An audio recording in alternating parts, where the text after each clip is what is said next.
ডিনারে যখন বউ হোয়াইট সস পাস্তা খেতে চায় তখন জামাই হিসেবে আমার দায়িত্ব হয়ে যায় এটা বানিয়ে দেয়। চলুন আজকে আমরা হোয়াইট সস পাস্তা বানাবো ডিনারে।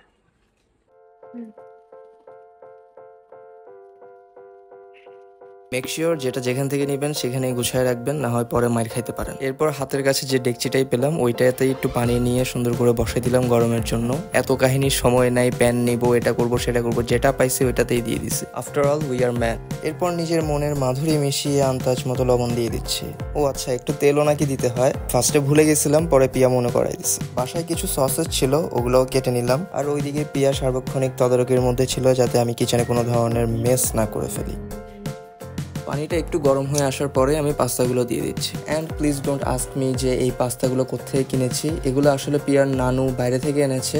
এই সাইজের পাস্তাগুলো ইউজুয়ালি বাংলাদেশে পাওয়া যায় কিনা I don't know about that. Piya এই সাইজের পাস্তাটা পছন্দ করে অ্যান্ড আমি অনেক খুঁজছিলামও, এটা পাই নাই। আপনাদের যদি জানার মতো কোনো দোকান থাকে বা কোথাও থাকে আমাদেরকে অবশ্যই কমেন্ট সেকশনে জানাবেন। এরপর হাতের কাছে যে কড়াইটাই পাইছি ওইটার মধ্যে একটু বাটার নিয়ে একটু মেল্ট করে নিলাম। আমি যতটুকু বুঝলাম হোয়াইট সস পাস্তাতে বাটারটাই মেইন, মানে বাটারটার যে ফ্লেভারটা ওইটাই আসলে এটার টেস্টটাকে এনহ্যান্স করে। এরপর বাটারটাতে আমি সসেজগুলো একটু ভেজে নিচ্ছি। ভাবছিলাম বউকে হোয়াইট সস পাস্তা খাওয়ায় খুব হেল্প করে ফেলতেছি, বাট আনফর্চুনেটলি পিয়াকে সবসময় কিচেনে দাঁড়িয়ে থাকতে হচ্ছিল কারণ আমি সবকিছু মেস আপ করে ফেলতেছিলাম। মেক শিওর একটা ডিম দিয়ে দিবেন সাথে, কেননা আপনার ওয়াইফ হেলদি তো আপনার ফ্যামিলি হেলদি। জাস্ট কিডিং, আমার মতে ডিনারে একটু ভারী কিছু খাওয়াই ভালো, যার কারণে আমি একটা ডিম অ্যাড করে দিলাম। এরপর লাগবে একটুখানি ময়দা, আর এই ময়দা যে কোন চিপায় লুকায় রাখছে এটা খুঁজতে গিয়ে আমার 12টা বেজে গেছে।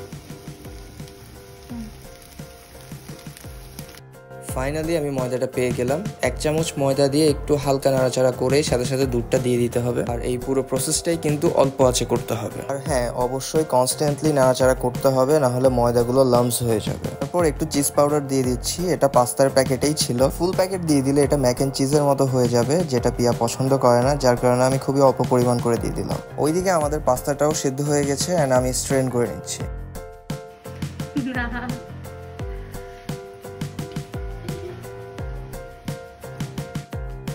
ও হোয়াইট সসে তো লবণ দিতেই ভুলে গেলাম, আবার একটু মনের মাধুরী মিশিয়ে হালকা করে লবণ দিয়ে দিলাম।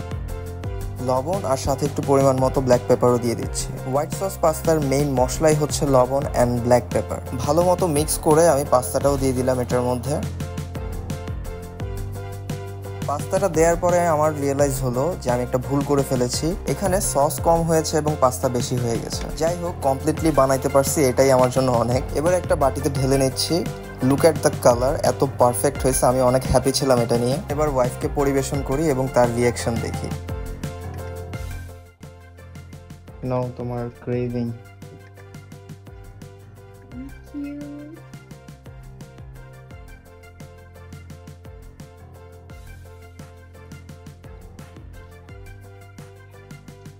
কেমন?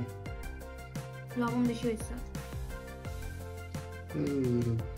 বেশি মনের মাধুরী মেশাতে গিয়ে লবণে বেশি দিয়ে দিলাম। যাই হোক, আজ এই পর্যন্তই। আল্লাহ হাফেজ।